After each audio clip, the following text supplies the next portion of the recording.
Good morning, my dear friends. Good morning, dear masters. Welcome to day 7 of our breath by breath, a step-by-step approach to learning breath mindfulness meditation course. I know a lot of you have been with this course from day 1. There are some of them who went on a weekend trip and probably did not return.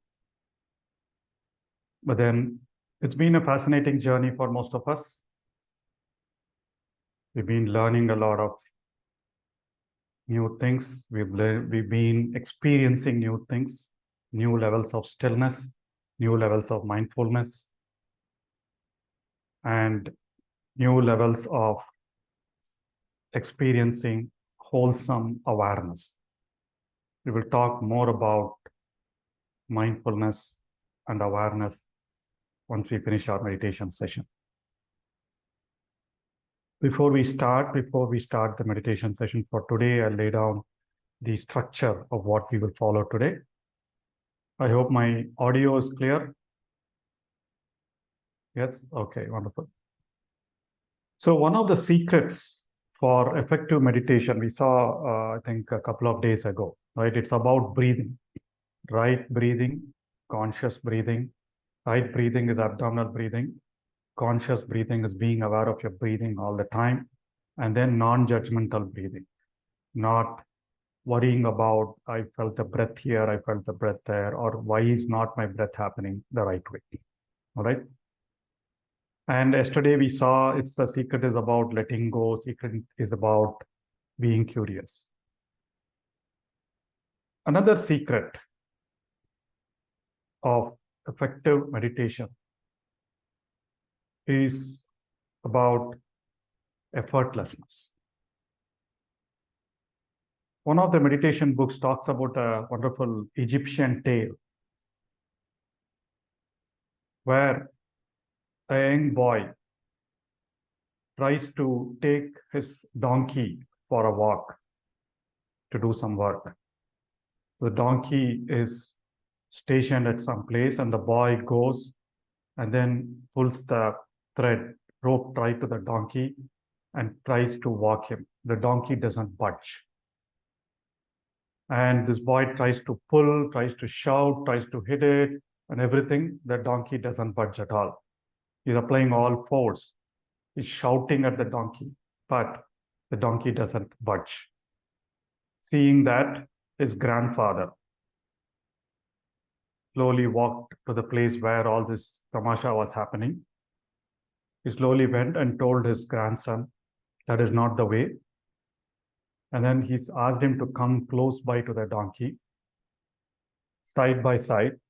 And he said, just hold the rope and wait patiently.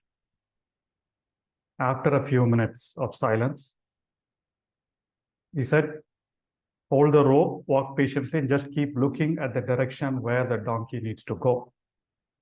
After a few minutes of silence, the donkey started walking. So there are always things in life that we do not get by force. And getting our mind to be still is one such incident, one such situation, right? So do not fight your thoughts. Do not fight the feelings that you get during the breathfulness session. Just let go. In fact, some of you may have noticed, we had that slide on multiple techniques to handle mind wandering. And the last point was freestyle. So we learned labeling, we learned counting, we learned connecting the breath, we learned belly breathing, we learned equal breathing. Wonderful. I have all these tools in my arsenal, but there will be days when none of them will work. Then what happens is just sit back, just keep observing your thoughts, enjoying your thoughts. Thus, that is all. As you let go of your effort that you are putting into meditation, magic happens. Suddenly you'll see the thoughts stopping. That is all. Again, without any expectation. Just keep watching the thoughts. Okay, this is coming fine, wonderful. This is coming fine, wonderful. Okay, wonderful. Right? So that is the last recourse.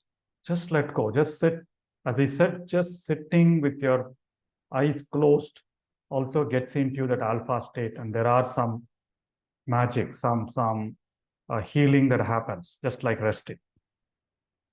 Right? So, my dear friends, the secret to effective meditation and mindfulness is effortlessness. Do not force yourself, do not force your body, do not strain yourself, do not strain yourself focusing on your breath at this point. Now that you learned all the tools and techniques, you can always use them. Worst case, just enjoy. Enjoy your thoughts, enjoy your sensations, enjoy the music that you play. All right. So, quick couple of questions, the finger exercise before we start our meditation for today. How many of you were able to do yesterday's homework? Mindful activity, mindful speaking, mindful talking, mindful conversation. If you have any unique experiences, please do share in the chat window, or you can speak up later when we open it up for Q&A. But at least how many of you are able to feel the difference? You open up mind.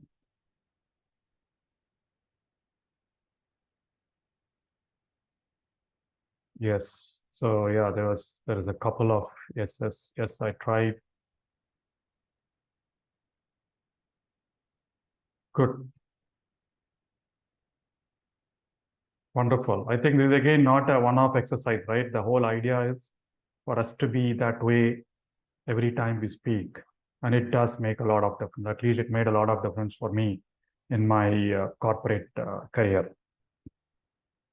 So very good. So we moving on to a little bit of difficult exercises in mindfulness. So today we will do one more. So yesterday was a bit and spoke only necessary things. Very good.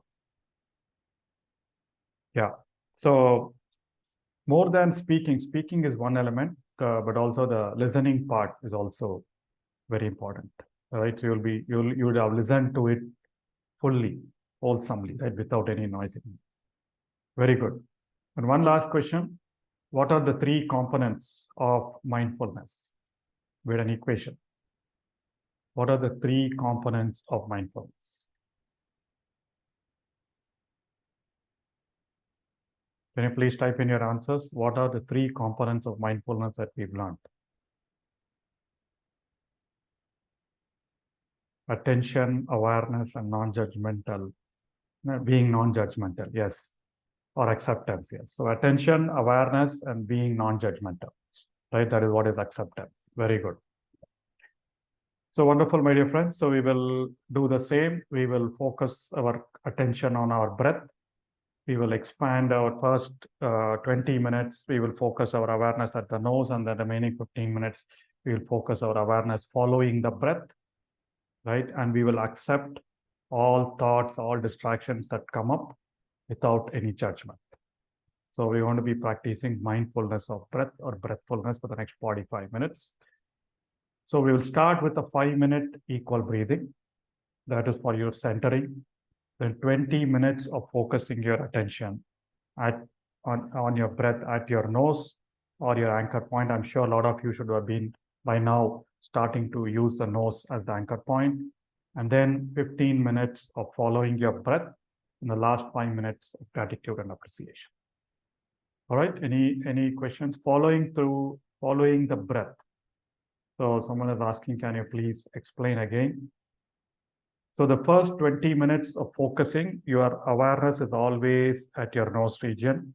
You will observe sensations at the entrance to your nose or inside your nose. There will be some sensations as it goes. That is only your focus of awareness.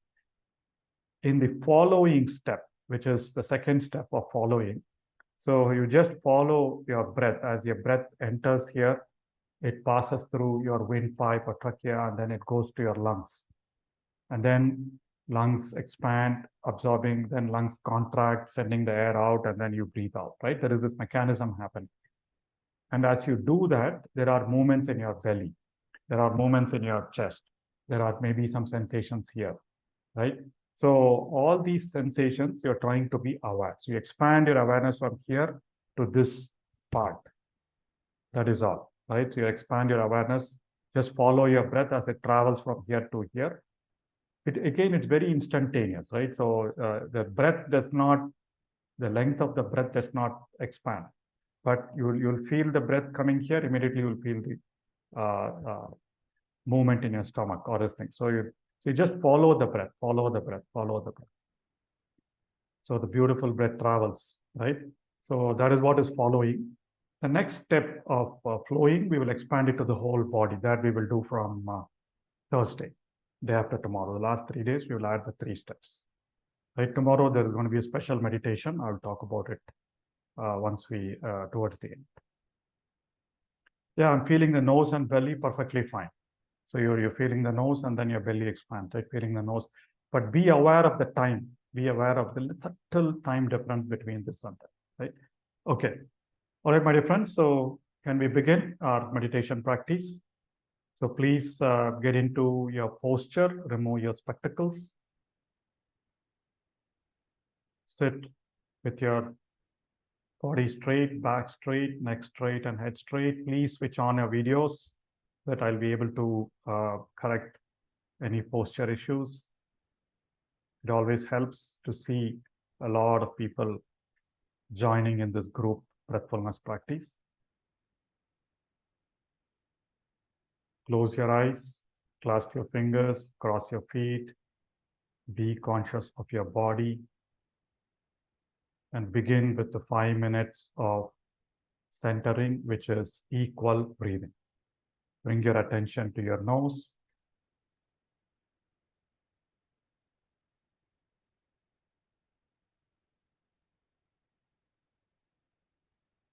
And start easy, equal breathing.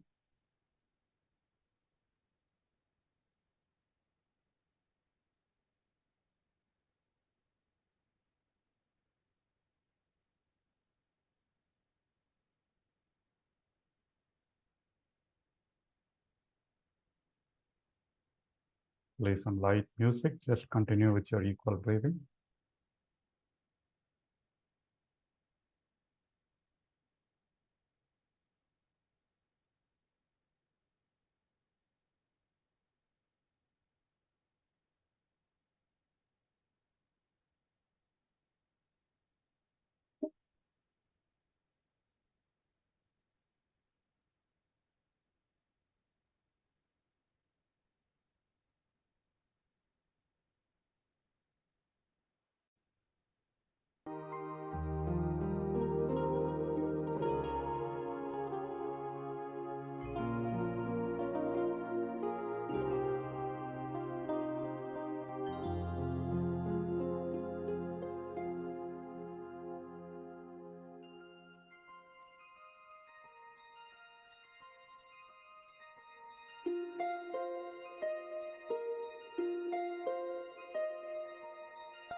Center yourself with equal, long, smooth, easy inhales and exhale.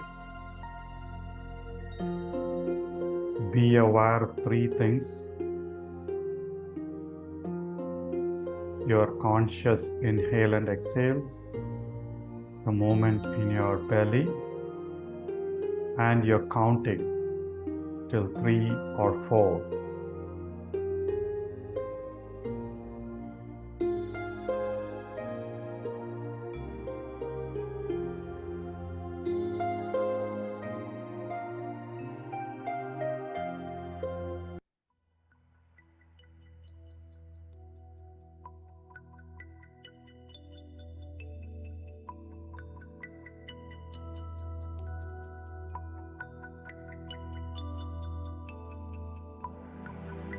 Be conscious and aware of your breathing.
Continue to be with your equal breathing for 2 more minutes. Feel your body relaxing.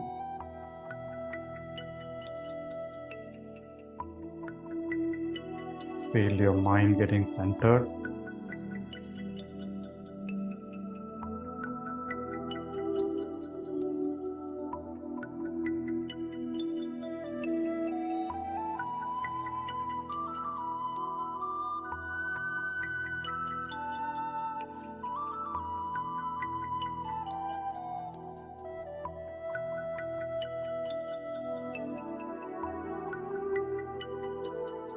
Let go of all distractions. Let go of all expectations.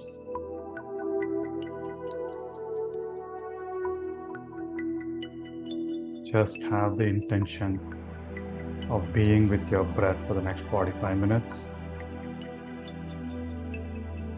All other tasks, all other duties, all other thoughts can wait for 45 minutes.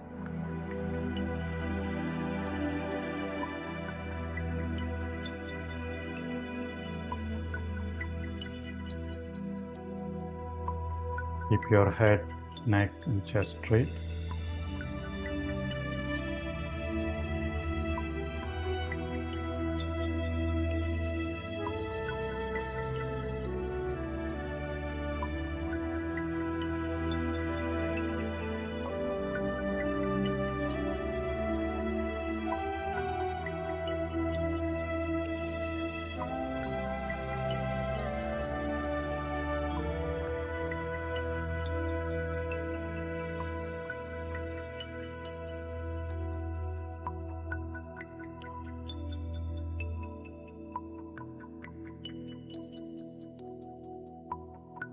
Now,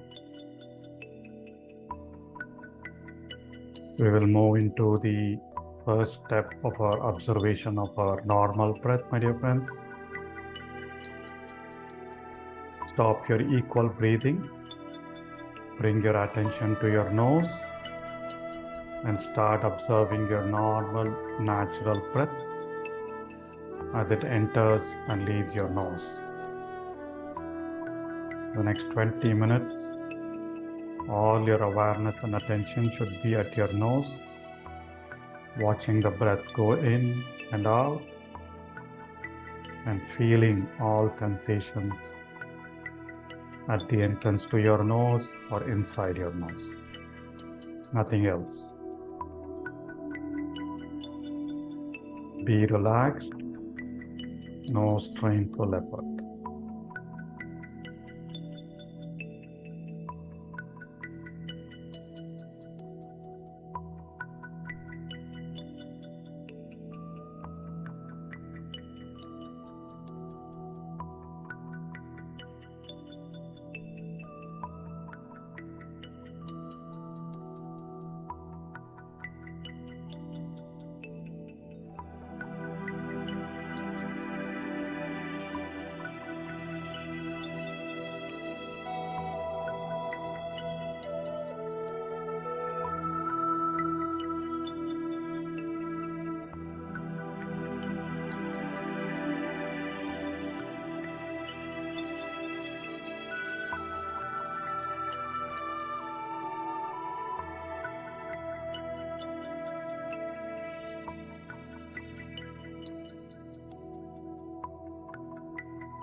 Do not engage or entertain any thoughts.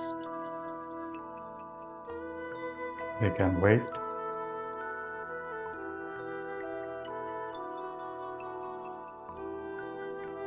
Anytime you observe distractions from your attention on your breathing, acknowledge and gently return your attention to watching your breath.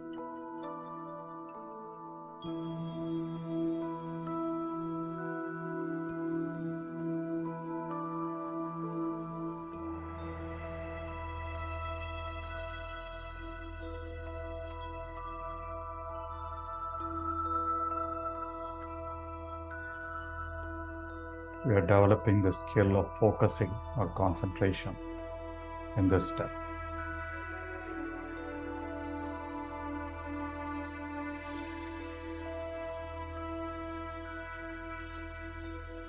No strain, easy and relaxed.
Continue to notice your breath at your nose, my dear friends.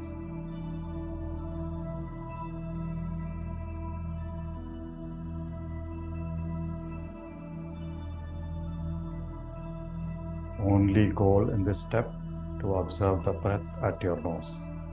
Feel any and all sensations at the entrance to your nose, on your upper lip, or inside your nose. No analysis, no judgment.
Continue to be with your breath at your nose, my dear friends. 10 more minutes of observing your breath at your nose. As we know, it is important to build concentration.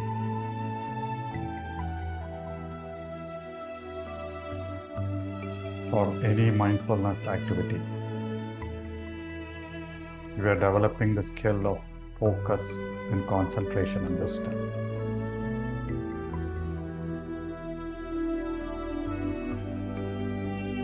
Any thoughts, any distractions, bring your attention back to your breath. Be conscious of your posture. Be conscious of your breathing.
Be with your breath at your nose, my dear friends. If thoughts and distractions are bothering you, you can apply any of the techniques that you've learned. You can label the thoughts and send them away.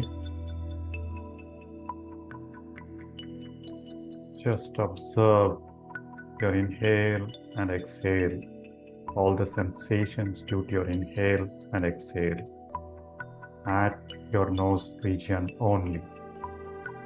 5 more minutes of focusing your attention and awareness on your breath at your nose.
Feel the joy of focus. Feel the joy of relaxed body. Feel the joy of the smooth rhythm of your natural breathing.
Being with your breath makes you be in the present moment.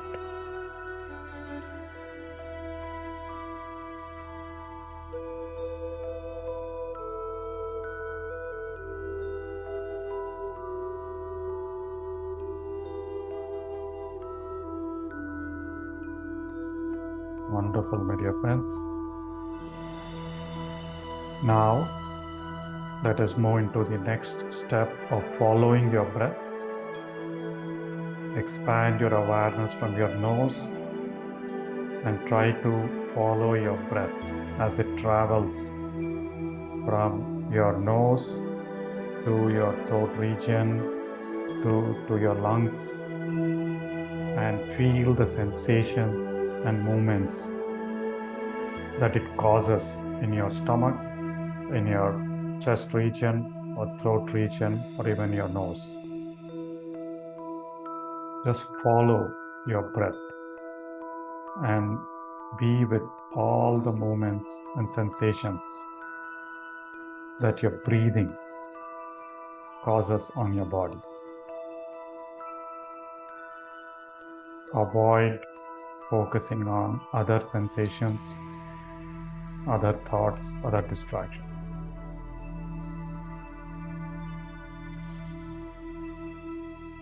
In the last step, we were aware of the sensations only at our nose. In this step, we are going to be aware of the sensations and movements along the path that your breath travels.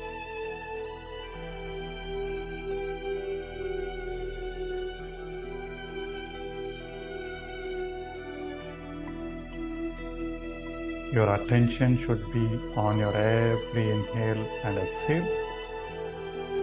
Now your awareness expands to the different parts of the path of your breath.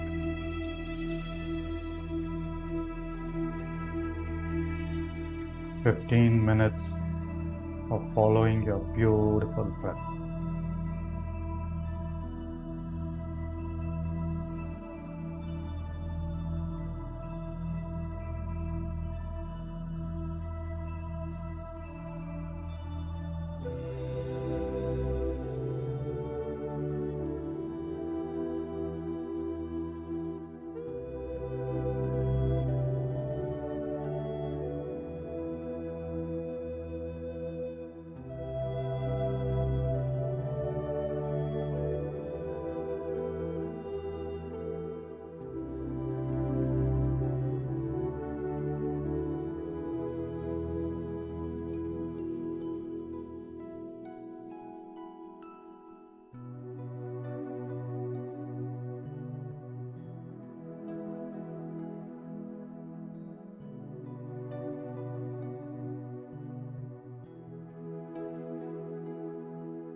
Feel the wonderful rhythm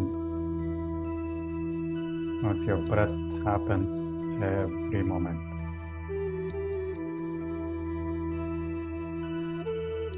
Feel the movements and sensations that your natural process of breathing causes in your body.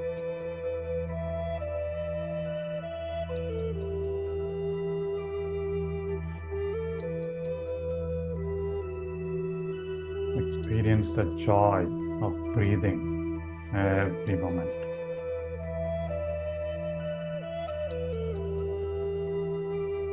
No analysis, no judgment. Just observe your body breathing.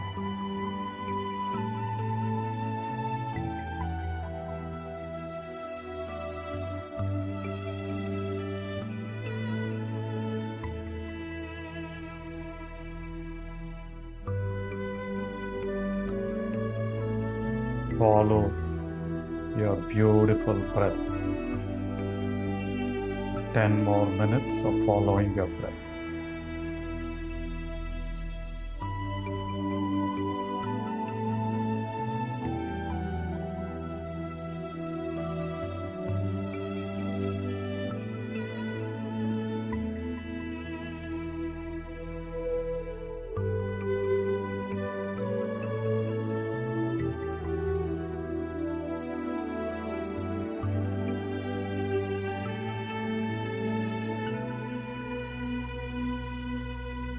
Avoid any force, avoid any strain.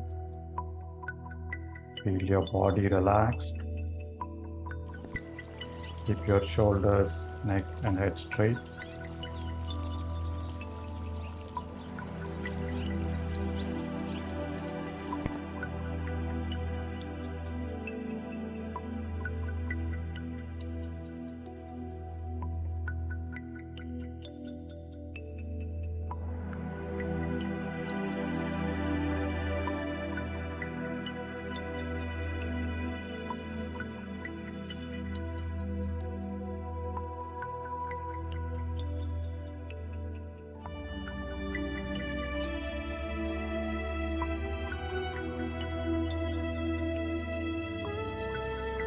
Continue to follow your beautiful breath, my dear friends.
Wonderful, my dear friends.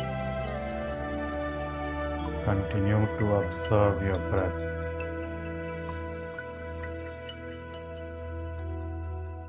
Continue to feel the rhythm of your natural breathing.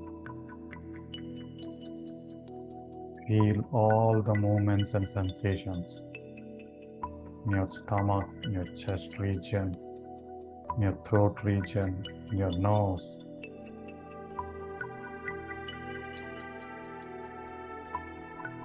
They happen every moment.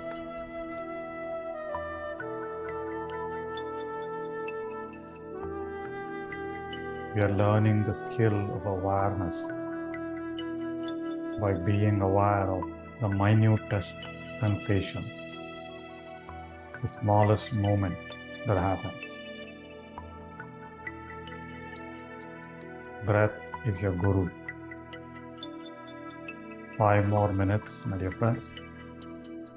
Follow your beautiful whole breath. Nothing else.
Excellent, my dear friends.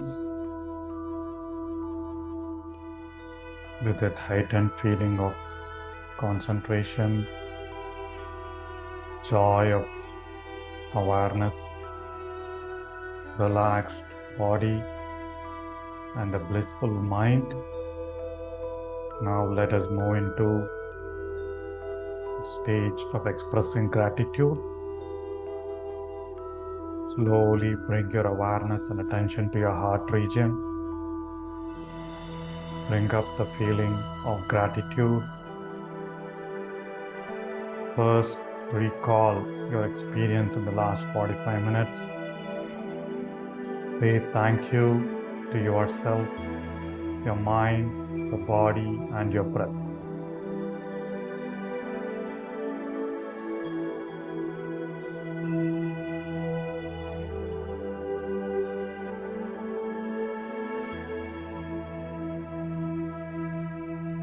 Next,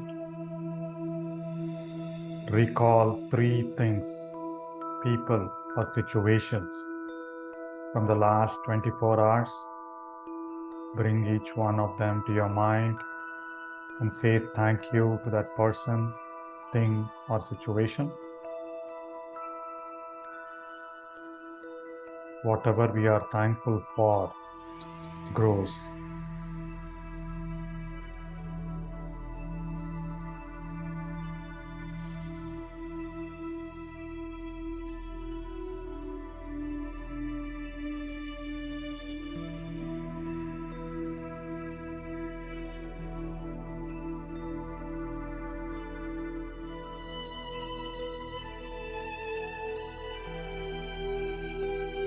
Next, express deep gratitude from the bottom of your heart to all the people in your lives who have helped you, supported you till this moment to make you where you are today.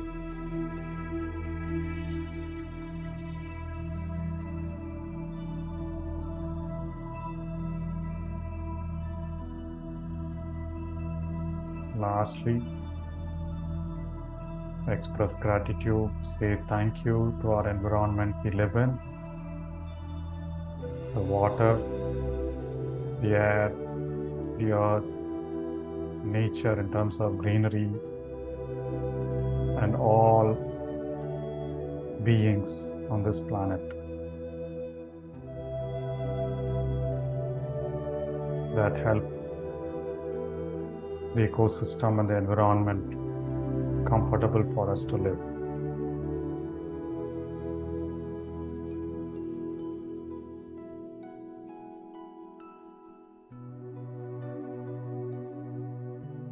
With that feeling of gratitude, my dear friends, now let us emerge from our breathfulness practice. Slowly bring your attention, awareness to your body. Become aware of the room you are in. Become aware of the way you're sitting. Bring your attention to your fingers. Unclasp your fingers and place your palms on your eyes for a few seconds. And you can open them when you're ready.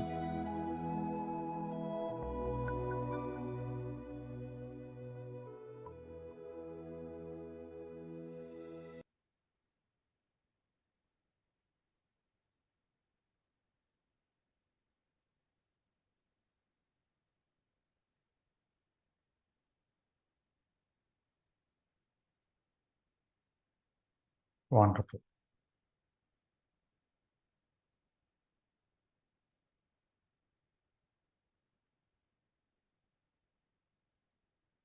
Excellent. So, my dear friends, I know as we are progressing in this journey of more awareness, attention, and acceptance of the way we breathe, as we always know, this 1 hour of practice that we are having is about helping us play the game of life the rest of the day much better. I always keep saying, just like in cricket, they have the net practice. Cricket, they have the net practice where there is some specific situation that are brought in and they do a lot of practice. But why do they do net practice? So that they need to be able to go and play the game well. They're learning the skills, they're practicing the skills so that it allows them to go and play the game well. Very similarly, this 1 hour of meditation every morning that you will continue to do after these 11 days as well is just a net practice.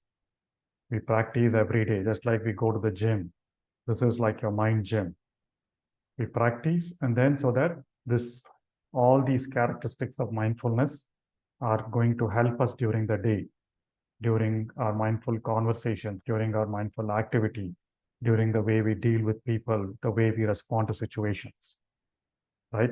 So, and walking, eating. So all that reinforces the practice that we are learning.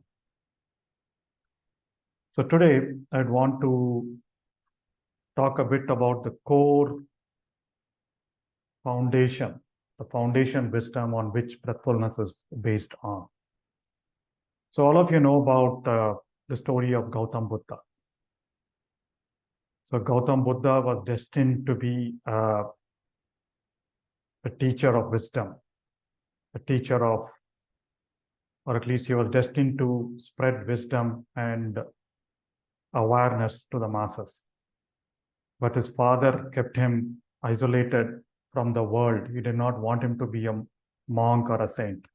He wanted him to succeed him in his kingdom. So, but destiny, you all know the story. So he saw someone carrying a dead body when he was outside from his palace, and then he started having these questions on why suffering, why people are crying, why is there so much of turmoil in the world. And one day he sneaked out of his palace and went to multiple teachers to get trained. He wanted to find the truth behind suffering. Why do people suffer? So he went to various masters. Some of the initial masters are Aradak Lama. Then there was another master named,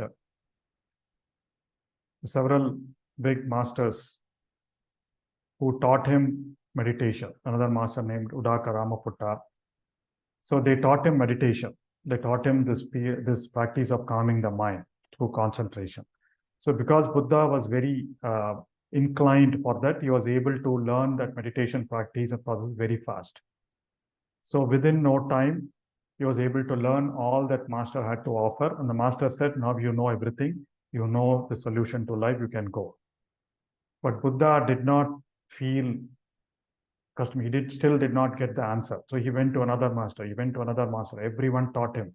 He went through a lot of ascetic practices, a lot of rituals, ascetic practices like all the siddhis, floating on water, walking on fire, right? Levitation. So he knew, he went through fasting. He went through all types of physical rituals. But still Buddha did not find an answer. So that is where finally he went and sat under the Bodhi tree and he said, I still don't find the answer for suffering. Yeah, and my mind is getting calmer. My mind is absolutely focused. I have a relaxed body, I have a relaxed mind, but still I don't have that answer to the question on why people suffer. And then he sat under the Bodhi tree all night, and that is where these insights, the Four Noble Truths, happened to him. That happened to him when he started observing his breath. He just was focusing, observing his breath. And that is where the whole concept of meditation on the breath started. And that is what he delivered as a discourse, which is called the Anapanasati Sutta. So sutta is nothing but sutras and Pali, just like we have the Yoga Sutras. Anapanasati Sutras are one of those. And just like any spiritual master, he goes to different places and gives a discourse, and every one of his discourse is being encoded in the sutras. There is a Satipatthana sutras, and then quite a few in the Buddhist text. So we are looking at the foundation for the breath mindfulness session that you are following in breath by breath is the Anapanasati Sutta. So what are these sutras? Sutras are very simple. There are just 16 sutras that Buddha talked about, and everything as the foundation of the breath. The first 4 sutras focus on the body. The second 4 sutras focus on the feelings. The third tetrad, as they call, focuses on the mind and the mental processes. And the last 4 sutras focuses on the insight of life. Which you can go type in Anapanasati Sutras on the web, and you'll be able to find a lot of text. But the beauty of it is how it's all aligned to what we've been speaking, right? So the first sutras we've been following the first few days, just observing your in-breath, out-breath, seeing how your breath keeps varying long and short. You're experiencing the body, you're calming the body. That's what we've been doing all these days in the practice, right? And the next set of sutras is about our feeling. We're going to talk a little bit about feelings and emotions. So you're experiencing joy, you're experiencing bliss, experiencing mental formations, right? You're silencing the thoughts. And the next set of sutras will start experiencing the mind, studying the mind. So all that is mixed when we talk about breathfulness, right? And as you continue to go there is this contemplation of impermanence, non-craving, cessation, and letting go. We'll talk about the last 2 days. So if you look at it, yesterday we spoke about the Panchakoshas. So each of these tetrads or the 4 verses are aligned to each of our layers: physical body, energy body, or the emotional body, mental body, and the intelligence body, or the insight body. And that is how it's called. This is what is called the mindfulness of the body. Till now, we've been looking at mindfulness of the body, and it includes the breath. And then there is something called mindfulness of feelings, a feeling tone we'll talk about today. And then we'll talk about our mental processes, our mind, on Thursday. And then towards the end, we'll focus on some of these truths. So this is what is called the foundations of mindfulness. The 4 foundations of mindfulness that Buddha talks about, you can go search on the web, foundations of mindfulness. First is mindfulness of the body, which is what we've been practicing for the last 6 days, right? And then today I'll talk a little bit of mindfulness of feelings, and our exercise will be on the mindfulness of feelings. And in a couple of days, we'll talk about the mind, what happens in the mind when we are with the breath, and then we'll talk about the truths. So Buddha's teaching is, as you know, the 4 noble truths. 4 noble truths are the cause for suffering. There is suffering. Suffering is inevitable. And the cause for suffering is craving, desire. Right? We'll talk about the kleshas in a couple of days. So craving for anything. The desires are the cause for suffering. The reason they cause suffering is because we are not mindful of them. And the path away from suffering is to be mindful of it, is to be not fighting your emotions, right? So that is the third. And the 4th noble truth, he laid out the 8-fold path, the Ashtanga Marga, right? So the 8-fold path of Buddha. If you go to Pyramid Valley, we have that posted at the reception, at the Annadana Hall, and at the pyramid. So today I'd want to talk about feelings and emotions. We spoke about the breath, we spoke of the body, we spoke about the brain, we spoke about the energy system yesterday. And breath, being with your breath, enhances awareness of our emotions. And how do emotions arise? What are emotions? Emotions, as they say, is nothing but energy in motion. And that's why yesterday we looked at the energy system of our body, right? And any emotion that you have has an equivalent impact on your energy system. Emotions arise in 2 ways: triggering of a past positive or negative experience, or creating positive and negative scenarios or expectations in your mind. And there is a feeling that always arises along with an emotion. What is the difference between a feeling and emotion? We'll wait for the next slide. So the first, we get something called feeling or feeling tone, and then we experience the emotion. Emotion is like a label that we give to a feeling. Emotions are visible, feelings are not.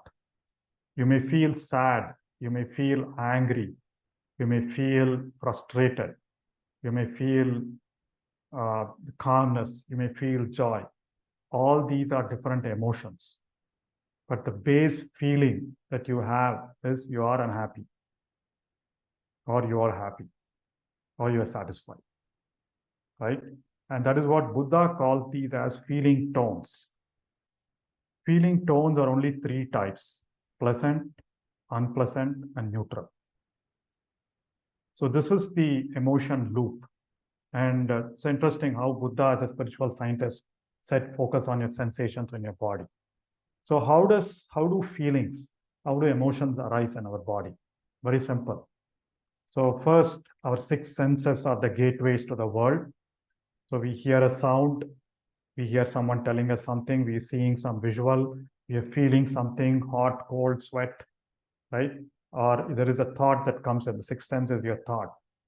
So each of those, anything that comes through the sense doors, our yogic system talks about them as the doors, sense doors, creates a sensation or a vibration in your energy system, right? That is how you're able to feel the sound. That is how you're able to feel something, right? Once you get that sensation, let's say there is a sound that coming in, right?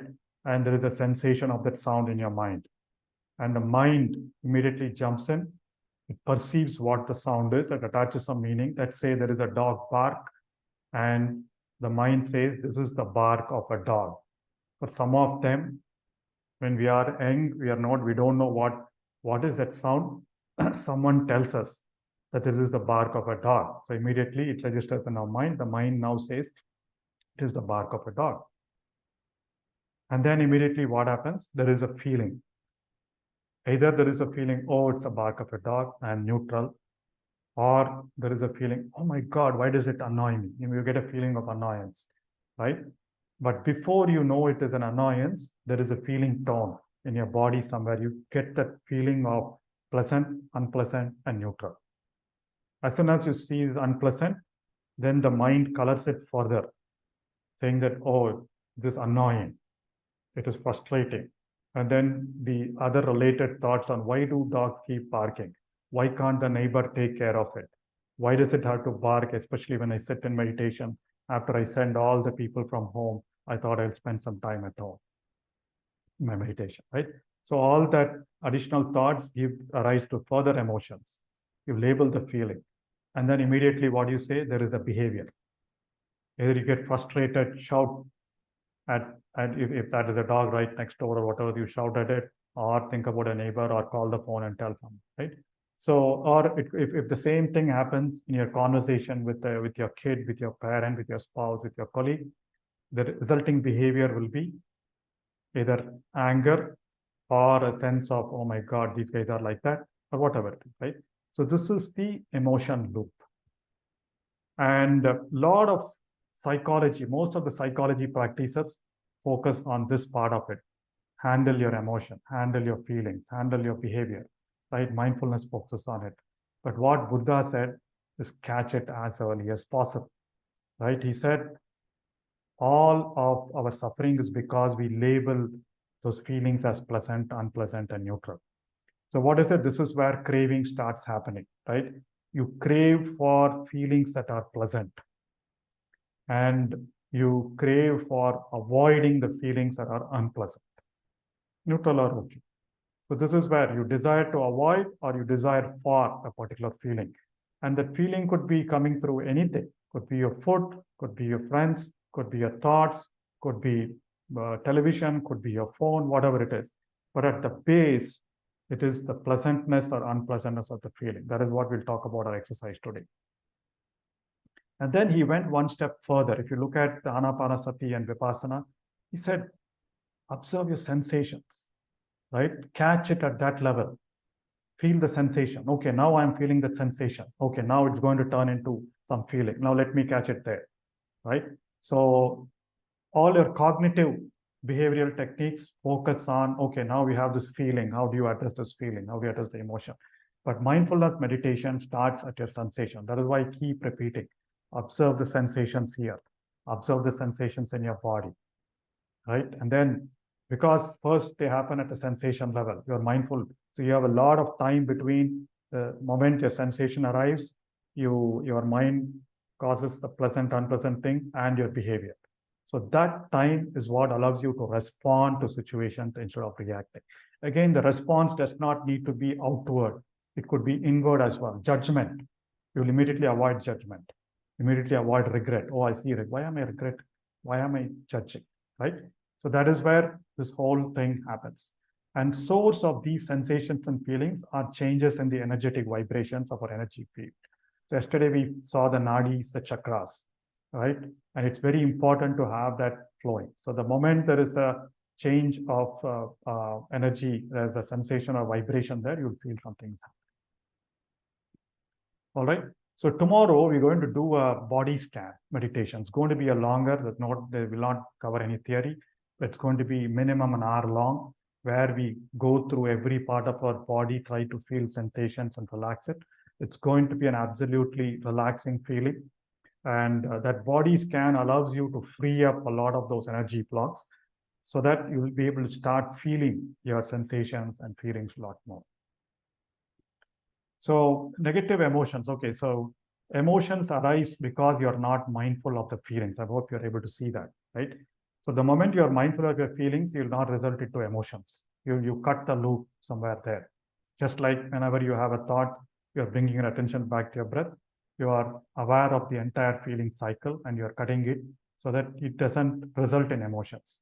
And most of the disease happen because we are not handling our emotions properly. Handling our emotions is not suppressing our emotions, right? So it's like when you say the negative emotions disturb the vibratory pattern of our energy field. When we hide, deny, or suppress our feelings, the energy associated with our emotions and feelings cannot dissipate. They stay in our energy field, causing energetic instability. That result, yesterday we saw the relationship between your energy field, your brain waves, and your physical organs. So it will cause your problems with your thyroid, with your heart, with your digestion. We saw how your thoughts shape, send the right or wrong neurochemicals. Everything is connected. So how do we handle this? So just like our breath conditions the body, similarly, our feelings condition the mind. So we will have to handle our feelings. And how do we handle our feelings? It's about being conscious, right? Being conscious of it, being mindful of it. Whenever you're mindful of your entire feeling, then it doesn't stay in your, that is the way you handle it, right? And how do you become mindful of the feeling? Breathe into it.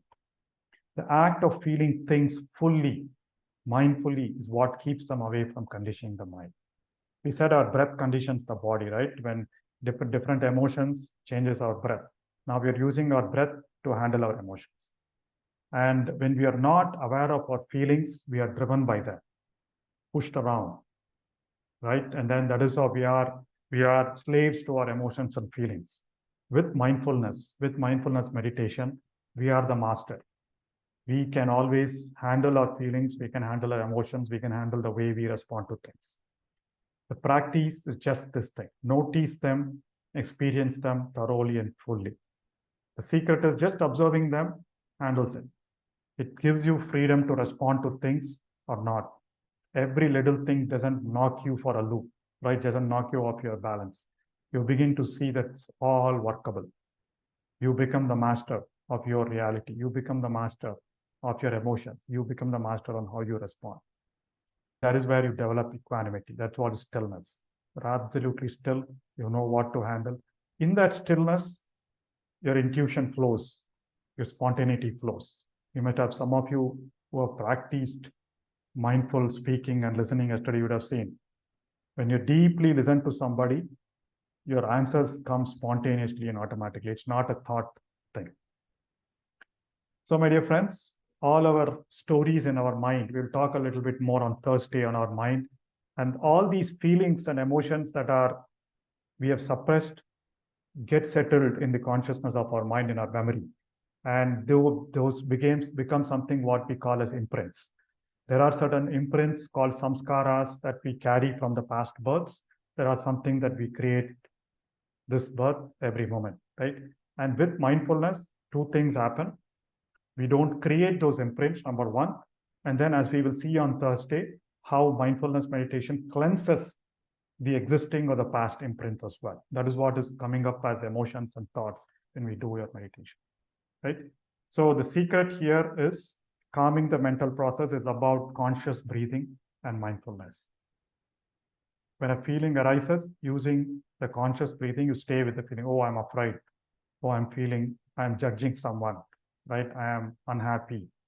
I am feeling that my ego is getting, damaged, whatever. So whatever those feelings.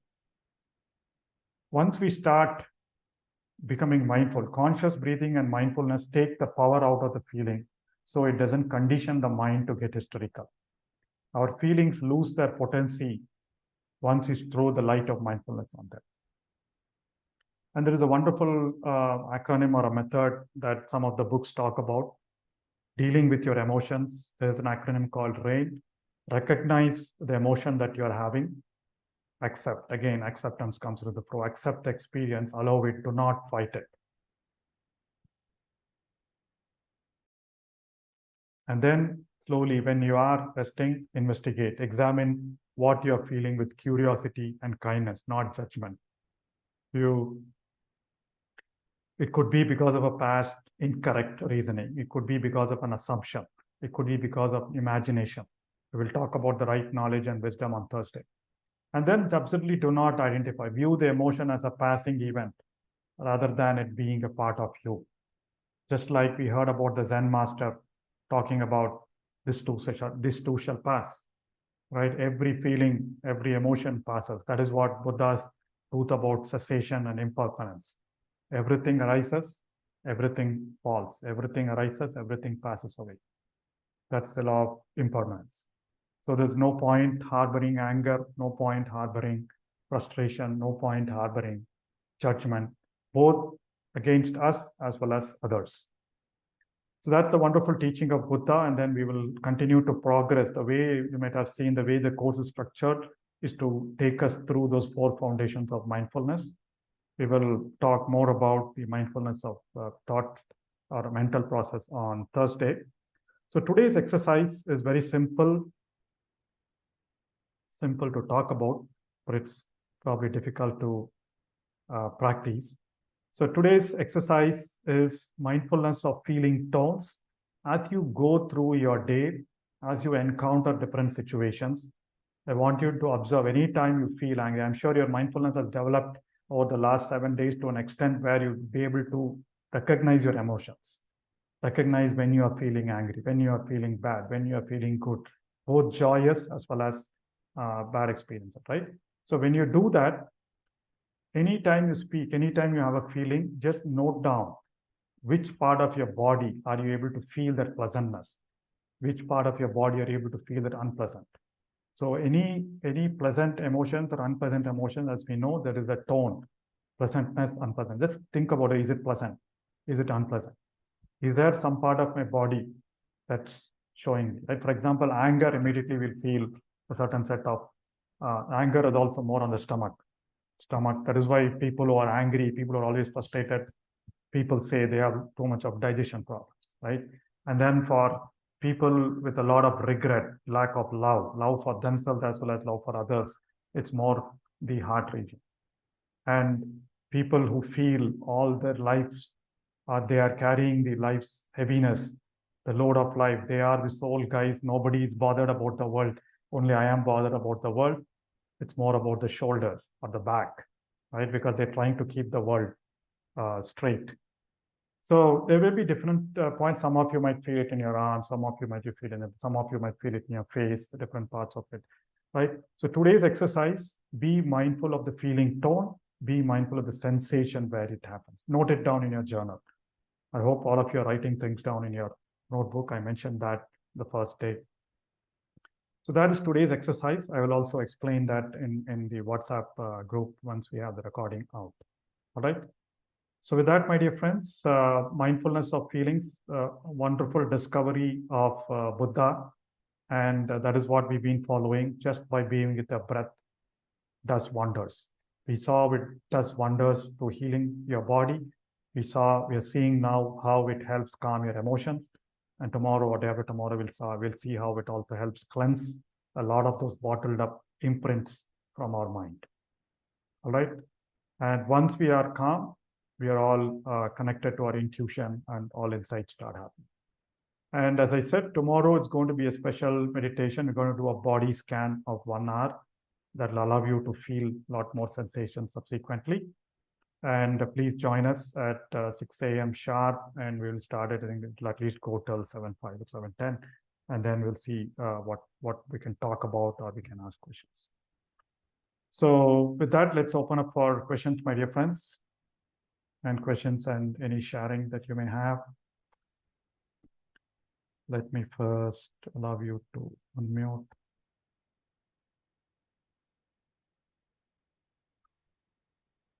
Okay, so thank you. Nice meditation.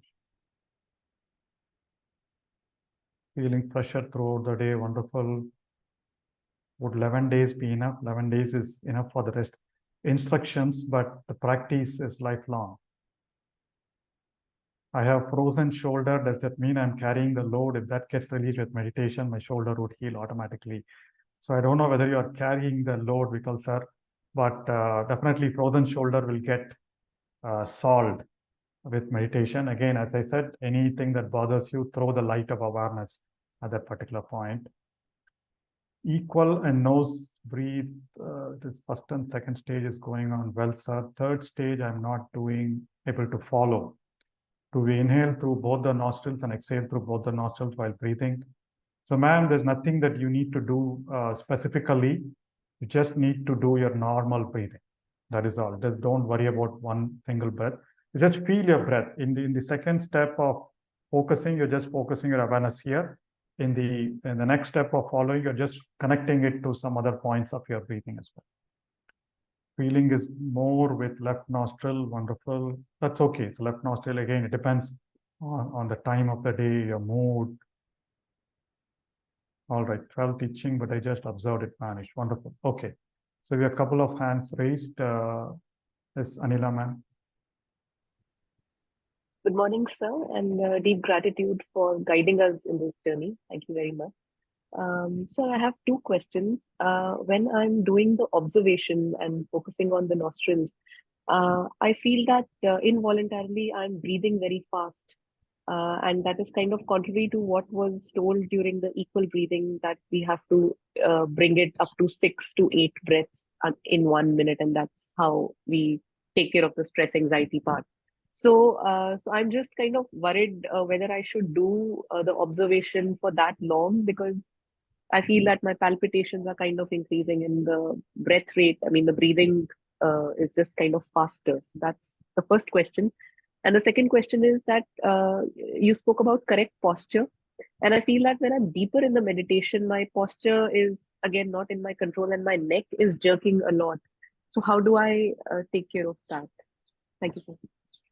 Yes, ma'am. So first on the posture. So basically you're sitting straight and then aligned, right? So it's the moment you realize, okay, at least during the practice session, the moment you realize your neck drooping down or your shoulder drooping down, please correct the posture. So over time, you'll be able to learn that posture, right? Because the whole thing about breath mindfulness, it's not just about attention, right? A lot of meditation techniques like mantra and then focusing, they have the first step of calming alone. Whereas with mindfulness meditation, there is this cleansing process also happening. So for the cleansing to happen, awareness and consciousness is important. So that is why to start with, anytime you know that your posture has gone for a toss, you can always correct it. All right. To your first question, let me clarify. The first step of equal breathing is just a warm-up, right? So that is when, so I gather you are able to do the equal breathing step correctly. You don't have problem. Okay. So equal breathing is just to get your breath into your rhythm and your mind also to be a lot more focused. And when we stop the equal breathing, we start observing our normal natural breath, right? So here in that step, do not worry about the counts. We don't worry about the count. We don't worry about whether it is 5 breaths, 6 breaths. We allow it to happen as it is happening naturally, right? And sometimes the moment you're feeling it faster, if it is causing you too comfortable, then you can start counting of the breath. We talked about the technique of counting, right? So as you start counting, you'll become more aware of your breath. You can slow it down, right? But as you continue to do it, the good thing about being conscious of the breathing, it's over time, it automatically slows down, right? So the speed, the moment, I mean, the reason that your breath is becoming faster, you're probably a bit more anxious about whether you're breathing right, whether I'm breathing the right number of times per minute and things like that. So let go of that. Try counting for some time if you're feeling you're breathing faster, and over time it will stabilize. And as you continue to observe your breath, it will naturally come down to that optimal coherent breathing range of 5 to 6 breaths per minute. You will feel a whole lot relaxed. Thank you, sir. Thank you very much. Thank you, ma'am. All right, so I think we have a last question from Ashok, sir.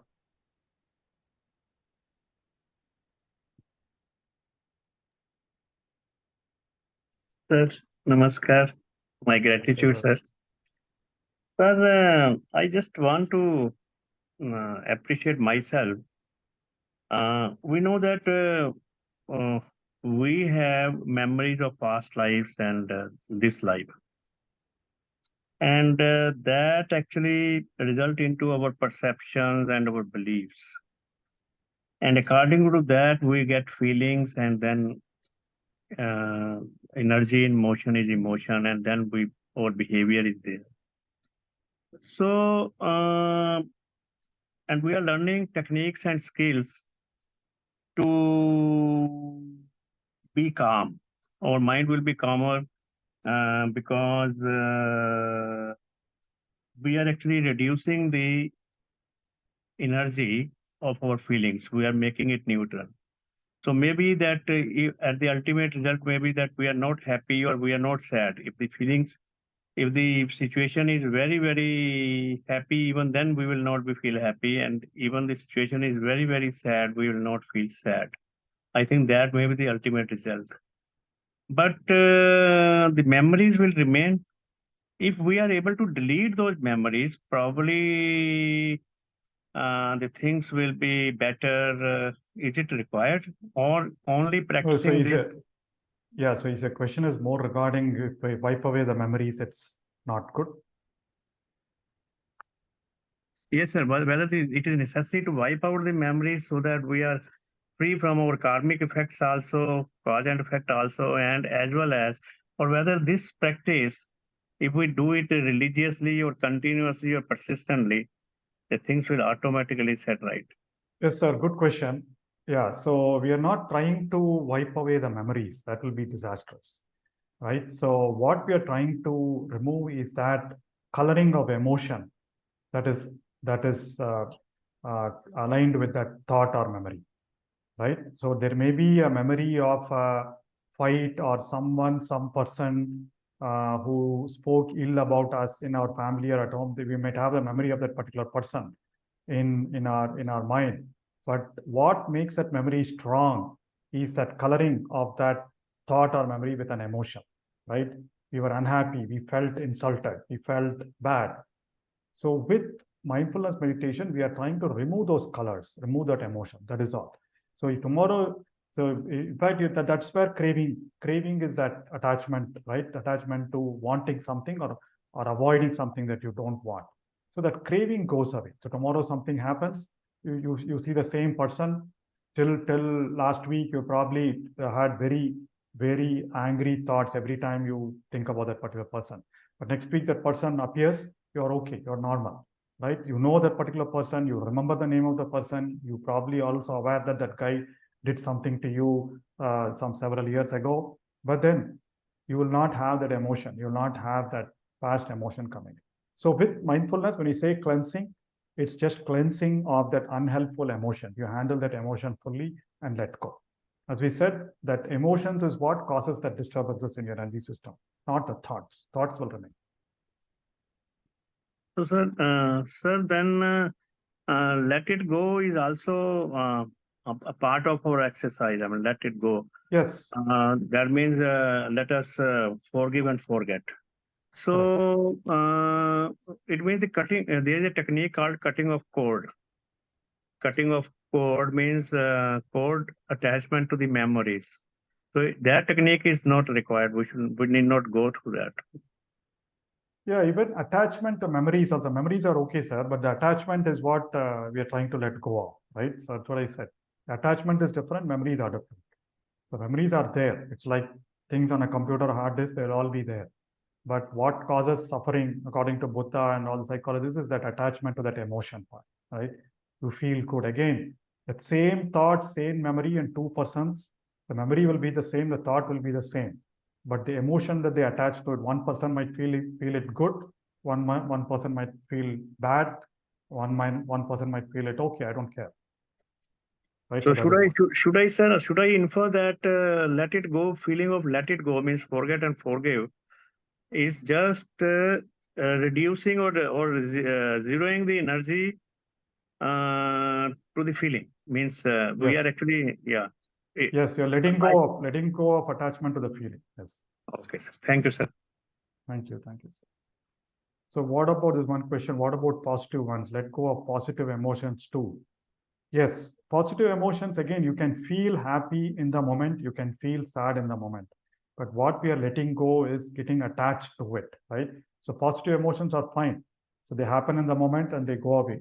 But when you are getting attached to a positive emotion, then that develops into craving. You want to be feeling good. Like the story I spoke about. Meditation, one day you feel very good. The next day you come and say, oh, yesterday was wonderful meditation. You tell to 10 of your friends, everyone come and join your meditation session. But then you sit and you don't get that same wonderful feeling that you had 2 days ago. That means you're attached to that wonderful feeling. So all these things happen, come and go, doesn't matter. That is what is the insight of impermanence that Buddha talks about. All right, so can new memories be stopped? New coloring of memories can be stopped, right? Memories keep happening, right? As you keep learning, as we keep seeing people, they're all experiences. Every time you learn something new, your neurons wire in a new pattern that will be there. But that coloring of that, the attachment to that, saying that, hey, this is good, this is bad, this is something I don't want, can be stopped. That the way to stop it is being mindful. That's what we learned today, right? When you are fully aware of this is what is happening. Suppose there is a wonderful memory. Suppose, let's say you're having a wonderful food, some new dish, and it's so wonderful, right? So the moment you mindfully eat, you completely take in that experience. If your experience of it is 100%, that none of that experience stays back, right? So you get it, you feel it fully, and then you let it go. The memory of that dish stays. But then more often than what we happens as we continue to enjoy it, immediately there is a thought coming, oh my God, why doesn't my wife or my mom prepare it the same way, right? Or I need to have it again and again. Oh, I need to tell somebody about it. So immediately the thought enters, and the experience of that particular delight is not full. So it stays back. So that is why you come back. Okay, next time you pass that particular place or something, you want to have that particular dish. So you'll continue to have that craving till you're not fully satisfied with it. Once you are fully satisfied with it, once you completely let go, you don't mind. But the beauty is, once you let go of it, you will continue to get those kind of experiences in multiple ways. Right? You wouldn't even thought about it, right? So you'll continue to get those kind of experiences. So ma'am, the important thing is about releasing that, completely having that full experience. Memories are fine, but you can definitely stop the the creation of those karmic imprints. The creation of karmic imprints can be done by being conscious. Karma yoga is all about that, right? So basically, you are aware of everything that you do, and you're not worried about the outcome. Most of the karma comes because of your worry, because of the compulsive action. But as Krishna says, and a lot of masters say, as long as you're fully involved in the process, don't worry about the outcome. You don't create karma. Right? It's a very, very similar logic. All right, my dear friends, I hope it was a wonderful session, wonderful meditation session. And a bit of wisdom from Buddha. So with that, please continue to be aware of your feelings, aware of your emotions throughout the day. And Thank you, Raman sir, for a beautiful. so please be aware of your feelings and emotions. Try to observe that feeling tones. Try to observe the sensations like Buddha did during the course of your day as you keep interacting with people and situations. We will come back. Please join us back at 6 a.m. IST tomorrow for a body scan meditation. And it's going to be a minimum of an hour long. So please make time. And see you tomorrow morning at 6 a.m. Have a wonderful day. Thank you very much.